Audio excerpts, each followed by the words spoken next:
Jasmine Crockett boarded Flight 226 like she's boarded hundreds before, calm, dignified, unbothered by the stares that always seem to come when a black woman walks into first class. She was headed to Brussels for a global summit on justice and equity, but before she even buckled her seatbelt, she was reminded how far we still have to go. While the white gentlemen beside her were addressed by name and handed champagne before takeoff, Jasmine was called ma'am like an afterthought and handed a lukewarm bottle of water. She had pre-ordered her meal, a light vegan dish for medical reasons, but when the tray finally arrived, it wasn't just cold, it was insulting. A shrink-wrapped sandwich, a napkin stained with moisture, and a dismissive smile from the flight attendant named Kara. No sorry, no explanation. Just a shrug, as if someone like her should be grateful to even be in seat 3A. But Jasmine Crockett wasn't about to cause a scene. She simply tapped her smartwatch, sent a single encrypted message to her legal aid, and leaned back in her seat. Because by the time that plane touched down, an entire flight crew's future and the airline's legacy is about to collapse immediately. Here, leave a comment and subscribe to my channel, because I won't keep you waiting any longer. We're going to explore Jasmine Crockett's airplane blockbuster right now. The hum of the cabin was polite, quiet, the way first class always was before takeoff. Hushed conversations over crystal glasses, the occasional clicking of laptop keys, the low voice of a steward discussing wine pairings. And into that polished silence walked Congresswoman Jasmine Crockett. Her heels clicked against the brushed aluminum aisle like punctuation. She carried herself with the stillness of someone who'd spent years mastering how to be calm in rooms that didn't want her there.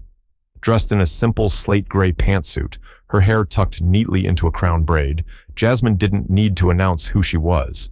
Her presence did that for her. She offered a polite nod to the two attendants at the front. One, a young man with sandy hair, nodded curtly, then quickly turned to greet the white man behind her with an outstretched hand and a booming, "Mr. Andrews, always a pleasure." Jasmine said nothing. This wasn't her first time in first class, but it was the first time she felt the air change so quickly around her. She slid into seat 3A, aisle seat, front left, best access to the door. She'd chosen it deliberately. She didn't like feeling boxed in, not in court, not in Congress, and certainly not here. As she buckled in, her eyes scanned the cabin. 4 white men in tailored suits, a young Asian woman buried in her Kindle, and her, the only black woman. She smiled to herself, small and practiced. The flight attendant came down the row. "Champagne or sparkling water, ma'am?" No eye contact. "Sparkling," Jasmine said. The glass was placed on the tray with the kind of care that felt performative. It was cold, but not refreshing, just like the interaction. She leaned back and checked her phone. Her chief of staff, Aisha, had sent her the briefing package for the summit. Jasmine was set to speak on equity in global financial systems, a topic she'd spent a year preparing. But the irony wasn't lost on her, heading to deliver a keynote on dignity while being quietly devalued at 30,000 feet. The pre-flight menu appeared on the screen in front of her. Jasmine smiled again. She didn't need it. She'd already submitted her meal request a week in advance. Chickpea stew with wild rice, vegan, light, a meal she relied on after years of managing chronic gastritis. A medical note had been attached to the booking. She had done everything right. But the meal wasn't about the food. It was about being seen. And when you were a black woman in a space like this, sometimes being seen meant being tolerated, but not acknowledged. She closed her eyes, just for a moment. The scent of bergamot drifted down the aisle. The man in 3B, middle-aged, silver cufflinks, Rolex, and a tan that cost money, was speaking loudly on the phone. "We just acquired a vertical in Hong Kong. Pricey, but worth it. No, I'm on the flight now. First class, of course." Of course. He didn't look at her, but she could feel his side glances like darts. She'd seen them 100 times before. The glance that asked, "What is she doing here?" The glance that said, "You must be someone's assistant." The seatbelt sign dinged on, the door sealed. Flight 226 to Brussels was now preparing for takeoff. Jasmine glanced out the window and whispered a prayer, not for safety, but for peace, for the restraint to rise above whatever this flight might bring. She had learned long ago that the most dangerous fights weren't the ones you could see coming. They were the ones that hid beneath smiles. 20 minutes after takeoff, the scent of truffle oil and butter drifted through the cabin. Jasmine exhaled and placed her phone in airplane mode. She felt the presence of Kara, the senior flight attendant, before she saw her. "Evening," Kara said, a little too bright. "Dinner service. We're starting with you, 3A." Kara was polished, blonde, about 50. Her eyes, a flat gray, moved across Jasmine like a scanner. "Should be the vegan chickpea stew," Jasmine said politely. "Confirmed it twice through customer service last week. It should have my name on it." Kara blinked, then smiled. "The fake kind." "Oh, let me check on that," she said. She returned 3 minutes later with a tray covered in a white linen cloth. She placed it down, pulled off the cloth. A cold ham sandwich. No sides, no utensils, no apology. Jasmine looked up. "I'm sorry, but this isn't what I ordered. I confirmed with American Airlines concierge and sent in my medical form." Kara's smile tightened. "Must have been a system glitch," she said. "Happens all the time. This is what we have available." Jasmine didn't blink. "You served caviar to 3B just now," she said, "and salmon to 2A. "Ma'am," Kara said, dropping the smile now, "those are premium meals pre-reserved." "So was mine." Kara gave a tiny shrug, then turned on her heel and walked away. Jasmine stared down at the tray. She didn't touch it. She folded her hands in her lap, slowly, deliberately. She didn't make a scene, didn't raise her voice, didn't call for a manager. Instead, she reached into her bag, pulled out her tablet, and tapped open the recording app. Not video, just audio. She slid it into the tray lip, discreet, legal. Then she whispered, not for anyone else's ears but her own. "They never expect us to be quiet and documenting." Outside the window, the Atlantic Ocean stretched into darkness. But inside Jasmine Crockett, a light had flickered on. Not rage, resolve. And when she looked up again, the tone of the entire flight had shifted. The storm hadn't started yet, but it was already gathering. But the gathering didn't stop with her silence. The storm picked up speed with every quiet second she held her ground. From her purse, she pulled out a second device, a secure congressional issue tablet.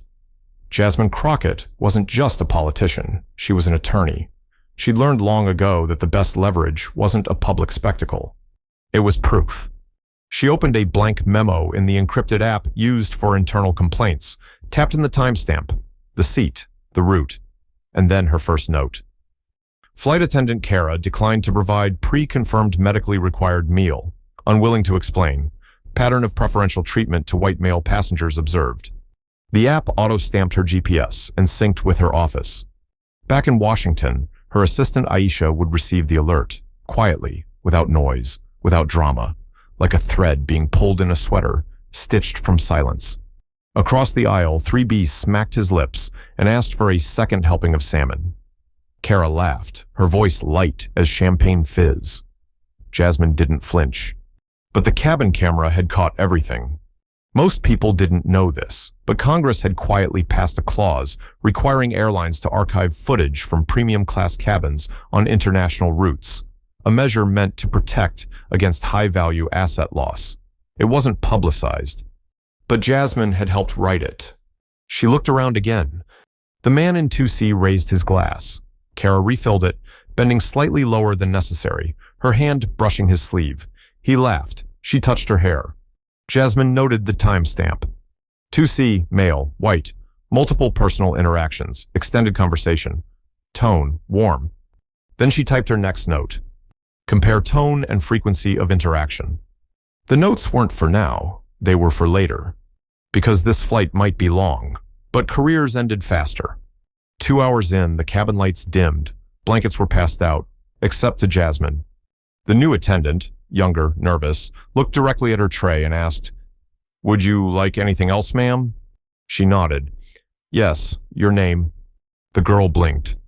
I'm sorry?" "Your name, for the record." The girl hesitated, then quietly said, "I'm Maya." "Thank you, Maya, that's all I needed." The girl stepped away, but not before Jasmine noticed the subtle flick of Kara's eyes from the galley. Watching, noticing, shifting. Good. Let them feel what it was like to be observed. At 36,000 feet, people like Jasmine Crockett didn't shout. They documented. She sent one more alert through her tablet. To her legal advisor in D.C. Subject, Flight 226, American Airlines. Incident in progress. Then a final line. Systemic bias in premium cabin service. Evidence in progress. Recommend follow-up with airline general counsel post-landing. And then she powered the tablet off. No anger. Just focus. Her stomach grumbled softly.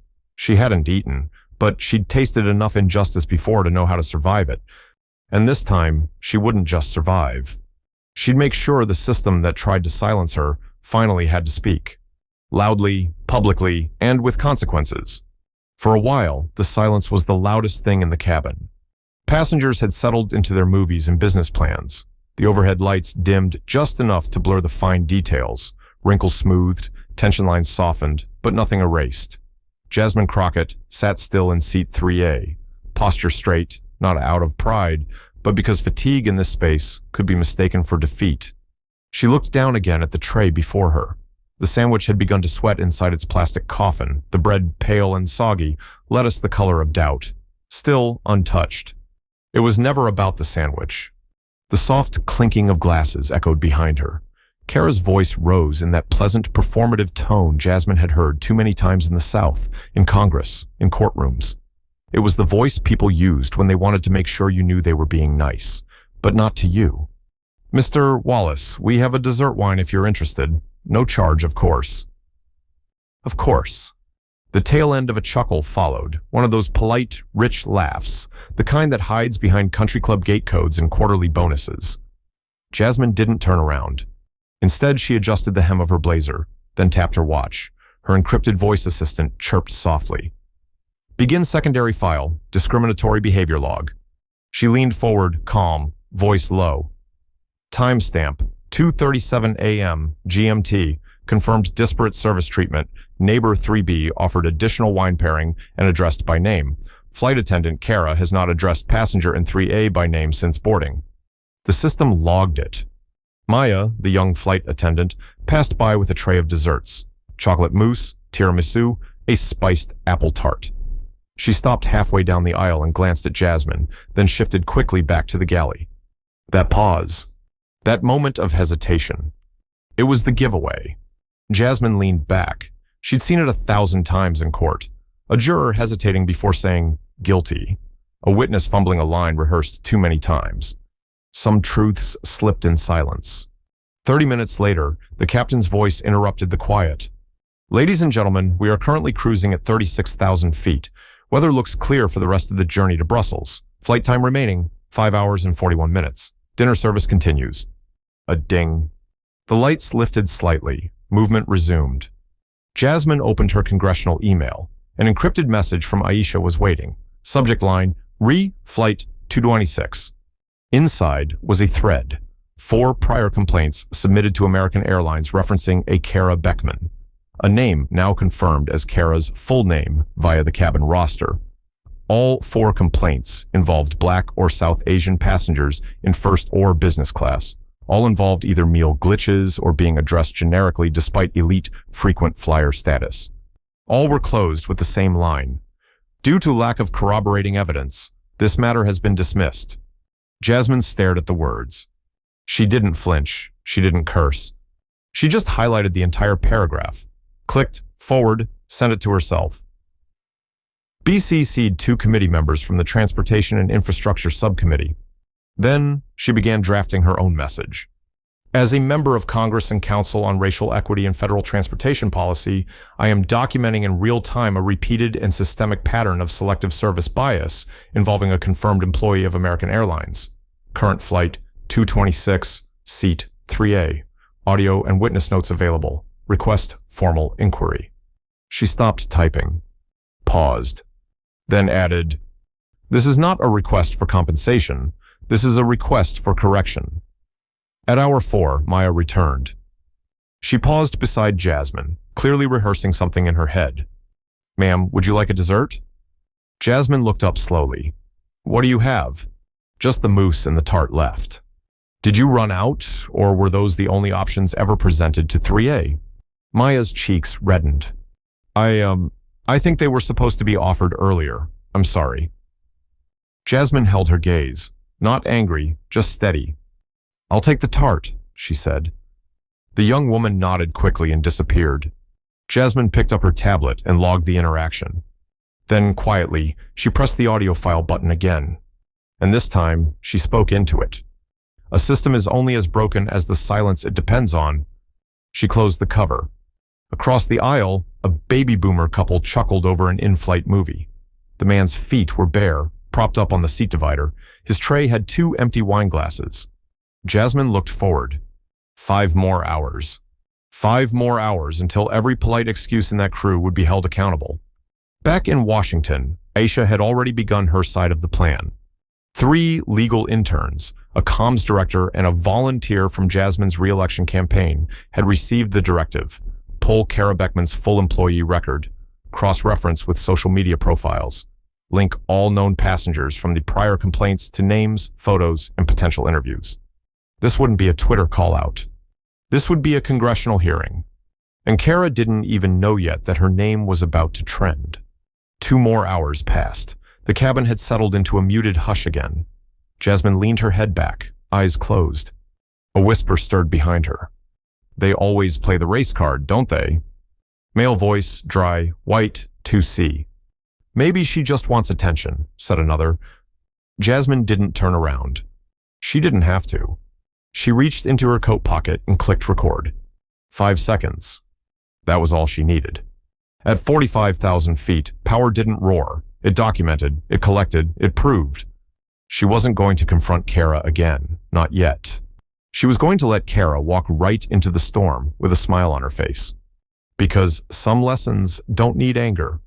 They just need consequences. The cabin lights dimmed again as the pilot announced their descent would begin in 90 minutes. Some passengers stirred, adjusting their seats and stretching in first-class comfort. Others drifted off with sleep masks or sipped the last of their wine. But Jasmine Crockett sat still, eyes wide open in the soft, ambient glow, her mind racing with the quiet weight of everything she'd witnessed, absorbed, and documented. This wasn't just about her. It never had been. It was about every unspoken slight, every smirk passed off as protocol, every overlooked pre-order, every forgotten name tag. It was about the system that thrived on the fact that Black women, successful, brilliant, composed, were often the easiest to overlook because they rarely made a scene. But this time, the silence would scream. Jasmine pressed one final sequence on her tablet. The screen unlocked a live call option, encrypted and synced to a secure Wi-Fi connection.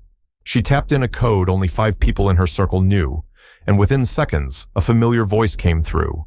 "Congresswoman Crockett," said Aisha, calm but urgent. "We've confirmed passenger complaints from 2022 and 2023 tied to Kara Beckman. I also have soft confirmation from a former crew member willing to speak on record. How fast can we activate press if I need to go public on the tarmac?" "We're prepped," Aisha replied. "We have a press release drafted. 2 media partners have embargoed the story until we confirm your statement. Just say the word." Jasmine exhaled. "Not yet. I want the airline to respond first, publicly, and I want it to come from their mouths, not mine." She tapped off the call. From her pocket, she pulled out her business card.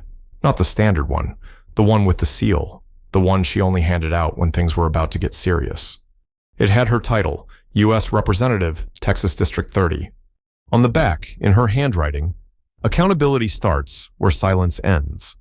She placed it on the tray table in front of her, stared at it for a moment, then folded it in half. A signal. A declaration. The silence was no longer her burden. It was the airline's. The last beverage service began. Kara walked past without a glance in Jasmine's direction, but Jasmine caught it this time. The tightness in Kara's jaw, the way her left hand trembled ever so slightly as she poured coffee into 2A's cup. Jasmine didn't gloat, she observed, because guilt had a posture, and Kara was wearing it. Moments later, the captain's voice rang out again. "Flight crew, please prepare the cabin for landing. We'll be touching down in Brussels in approximately 28 minutes. Jasmine tapped her smartwatch again. This time it wasn't to log a complaint. It was to initiate the activation protocol, Within seconds, her digital assistant Aisha received the command: alert the FAA liaison, notify airline PR, trigger the Congressional Oversight Panel's alert system.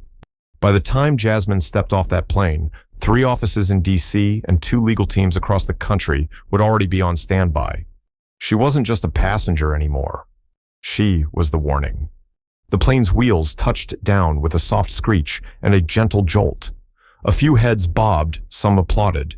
Jasmine remained still, her seatbelt fastened, her gaze locked forward. She waited until the doors cracked open and the cool Brussels air filtered through the fuselage. Then she stood.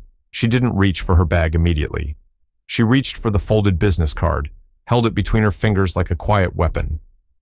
Maya, the younger flight attendant, approached with a forced smile.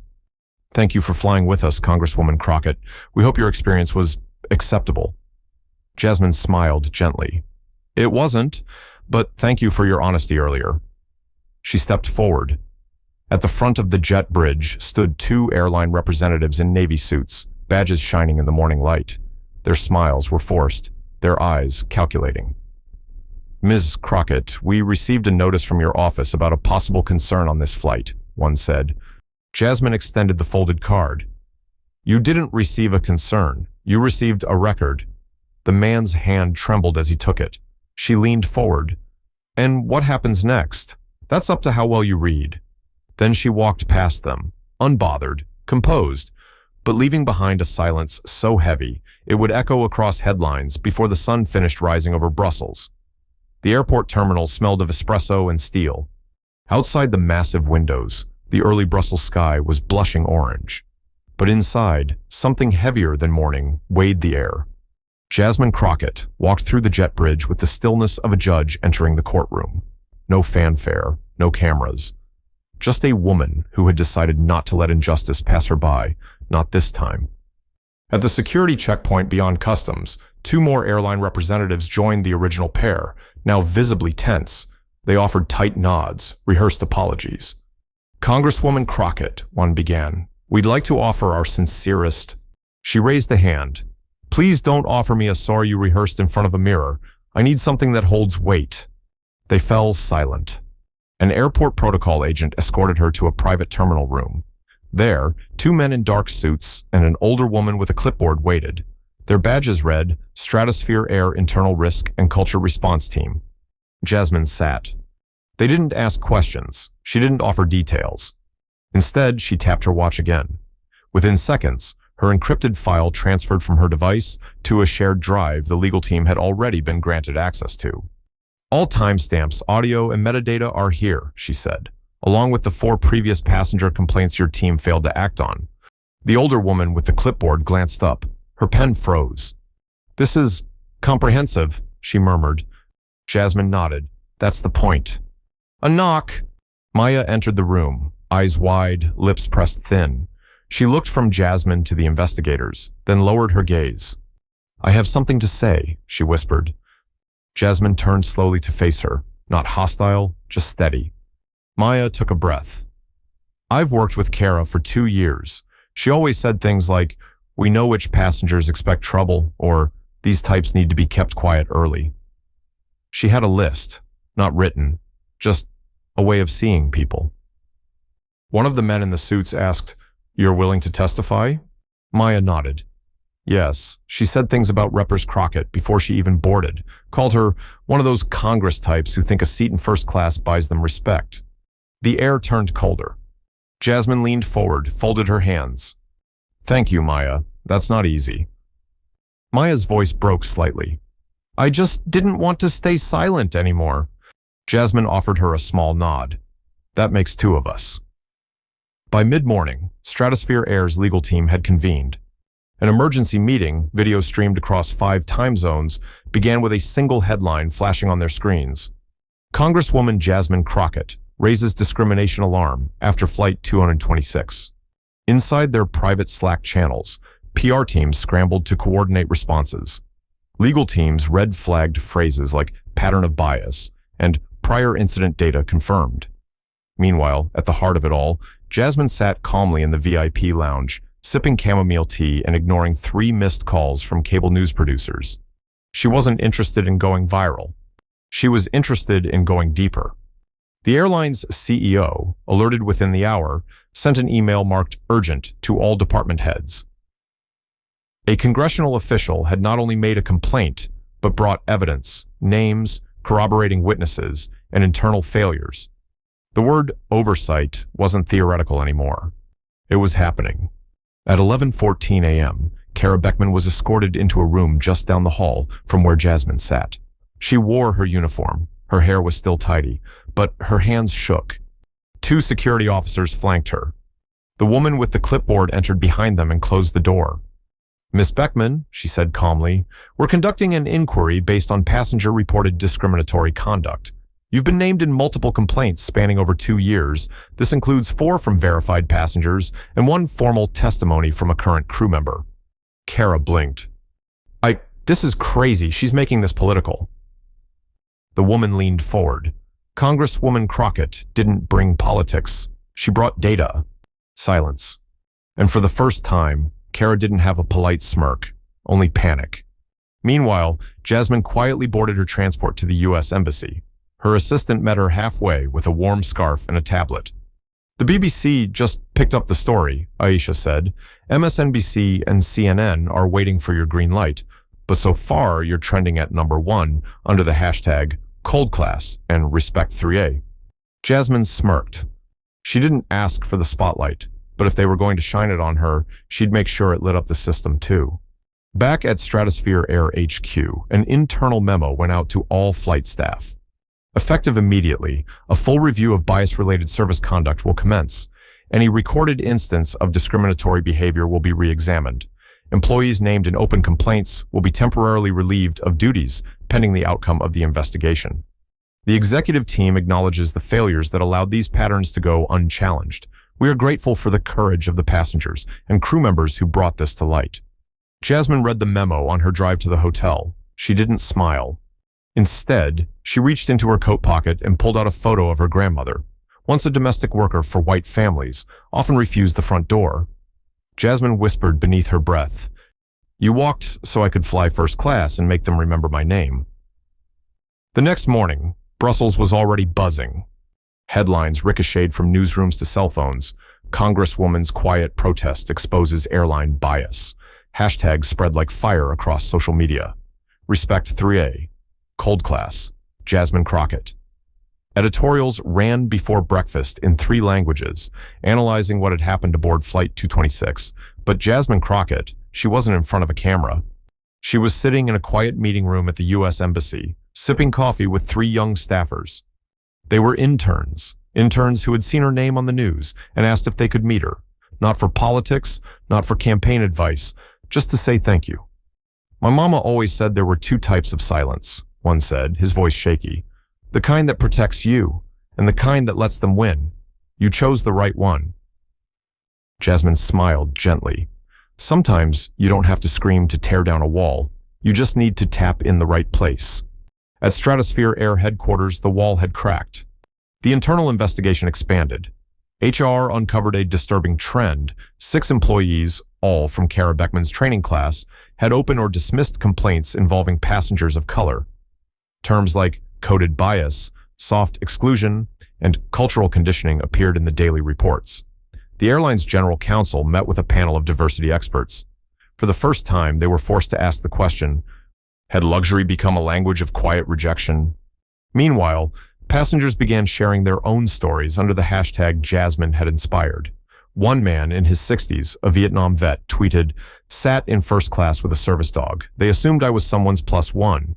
Didn't serve me until I flagged twice. Visas respect." A retired black woman from Chicago wrote, "Flew first class with my granddaughter. They gave her a coloring book. Didn't ask what I wanted to drink. I've been silent since 2014, not anymore." Cold class. Thousands of stories poured in, and Jasmine read every single one. Not to bask, but to build. 1 week later, Jasmine Crockett stood in front of a full room of airline executives, HR officials, and union representatives at a closed-door industry panel hosted in Washington, D.C. She hadn't planned on speaking. But when she stood, the room fell silent. No lights, no mics, just a woman who knew what her name had come to mean. "There are two kinds of racism in America," she said, "the kind that burns crosses, and the kind that shrugs when you say your name. What I experienced wasn't loud, it was polite. It smiled while it erased me, and it happens more often than you want to admit." She paused, letting the silence settle. "You train your crews to look professional, but you don't train them to look inward. That ends now, or people like me will hold you accountable every single time." A woman from a competing airline nodded quietly, her eyes welling. Meanwhile, back at Stratosphere, changes rolled out like dominoes. All first-class staff were placed under mandatory retraining.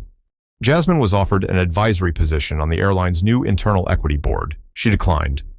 Instead, she recommended 3 names, all women, all former service workers, all people who knew what it meant to be overlooked. She didn't want a seat at their table. She wanted them to build a new one. Months passed, but the momentum didn't. High schools invited her to speak. Universities wrote case studies about the incident. Law students wrote op-eds about digital documentation and structural proof. And through it all, Jasmine stayed composed, not quiet, just grounded. Then came the letter. It arrived in a plain envelope from a 15-year-old girl in Newark. Her name was Ava. It read, "Dear Congresswoman Crockett, I'm not famous. I'm not powerful. I'm just a girl who wants to be a lawyer like you. I saw what you did on the plane. I told my teacher. I told my mama. And you made me believe I could belong somewhere big. Not because you yelled, but because you stayed in your seat and made them listen. Thank you. P.S. I want to sit in 3A someday." Jasmine kept that letter in her coat pocket for weeks. Wherever she traveled, it reminded her why she did what she did. Some stories end in noise. This one ended in legacy. Months after the incident, Stratosphere unveiled a redesigned first-class experience. Not just fancier seats or newer menus, but a program they called Service Without Silence. Every new crew member received bias training. A new onboarding film featured Jasmine's story, but she never once appeared in it. Instead, it featured passengers, their stories, their silences, their breaking points. And in the final frame, white letters faded in on a dark screen. "Everyone deserves to be seen." At the next transportation oversight hearing, Jasmine Crockett sat at the front of the panel, calm, collected, with Ava seated behind her as a guest. And when asked what she hoped to achieve next, she said, "I don't want first class to be a privilege. I want respect to be the standard. Whether you're in row 1A or seat 39F, you matter, and the moment you're treated otherwise, let the silence speak. Because silence, documented and delivered with truth, can shake the ground beneath giants." And the room stood. Not because she demanded it, but because she had earned it.